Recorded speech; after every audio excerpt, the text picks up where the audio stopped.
I'm Cape Joel, and this is Comic Smack, your weekly, daily, all the time, anytime comic book show where I give you your fix of everything you need to know from the world of comic books and superheroes. And on today's show, we're taking a closer look at Action Comics 999. The Kent family is ready to take a major step in their personal lives, which is leading Superman to question some of his choices. What'll happen next? Well, let's hop on in together and find out. Alrighty then, so as the comic opens up, John Kent the Superboy is incredibly excited to finally be getting a visit from his grandfather, Lois's dad, General Sam Lane. This is huge because, well, it's never happened before. In fact, Superboy only met his granddad when he and his mom saved him from a military prison in the previous arc. And you know John is a moral, upstanding kid because he doesn't even bring up to his granddad all the back Christmas and birthday presents he owes him. Now while all this is going on, Superman is up in space dealing with a meteor threat that was brought to his attention by Star Labs. This turns out to be an Armageddon level style threat, not a Deep Impact level style threat, which means Superman just can't punch it into pieces. He's going to have to take it apart piece by piece with his heat vision. It's either that or call Ben Affleck to come and deal with it, and I don't think that's going to be happening anytime soon. It's while taking apart the giant space rock that Clark discovers this meteor is made of a very interesting type of alien alloy, something very strong, something very resilient, and it gives him a great idea. Now back on Earth, the sweet reunion of father and daughter quickly turns sour as the topic of politics rolls around. Happens in every family, am I right? But I'm talking more about the politics of Superman. Lois and John, as you might have guessed, are pretty huge fans of Superman and all the good work he does for the world, while Sam Lane, on the other hand, is ever the paranoid human being. It also doesn't help that the last time Lois and Sam stopped talking to each other was after Lois wrote a big expose on a bunch of Black Ops missions that Sam Lane was running. Lois says that it was her duty as a journalist to make sure people knew what their government was doing, while Sam, on the other hand, feels America, fuck yeah!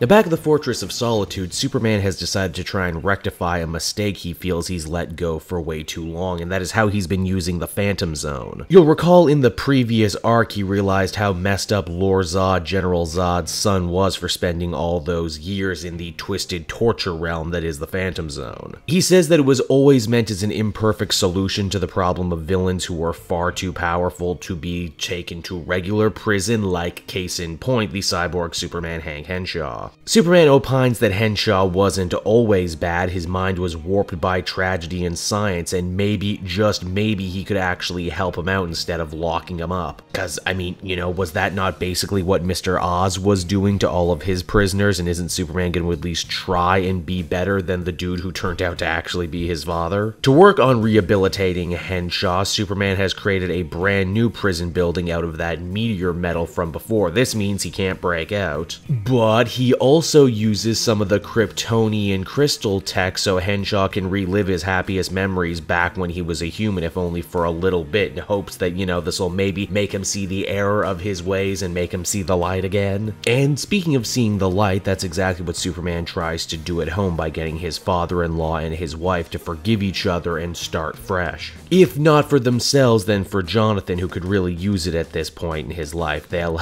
not tell him about their super exploits, though. No. That is a conversation for another awkward family dinner. So that was Action Comics number 999, everybody, and overall I thought it was a pretty pleasant one and done that finally answered a question that I've been asking since this DC Rebirth run started, and that is, hey, how much does Sam know about his grandkid? It's also pretty interesting to see Superman address the use of the Phantom Zone as being cruel and unusual. I suppose for a guy who is as nice and as pure as the Man of Steel, his use of his own secret prison, which has always been described by its inmates as some sort of unbelievable hell, yeah, I guess maybe he could do with some updating to his policy. I don't know if any new writer is going to pick up with this idea and run with it, or if it's just something Jurgens really wanted to do. Either way, I thought it was clever. It's nice to see, too, they're getting all hyped for 1,000 issues, right down to John wearing a hat that just has the number 1000 on it for some reason. Overall, I'd give this one a 7 out of 10. Enjoyable, but it didn't blow me away or nothing. So that's Action Comics, everyone. I hope you enjoyed it, and as always, be sure to take a closer look at some of the other books I've been working on. Then you can follow me on Twitter and Facebook at Cape Joel, so you always know what I'm up to next. And hey, if you like what I do and are feeling in a supportive mood, please check out my Patreon link down in the description. Patrons get exclusive access to videos and content before anyone else, and you can do so for as little as $1 a month. That's only $12 a year. So until next time, everyone, this has been Cape Joel. Thank you so much for watching and listening, and I'll see you all again later. Bye-bye.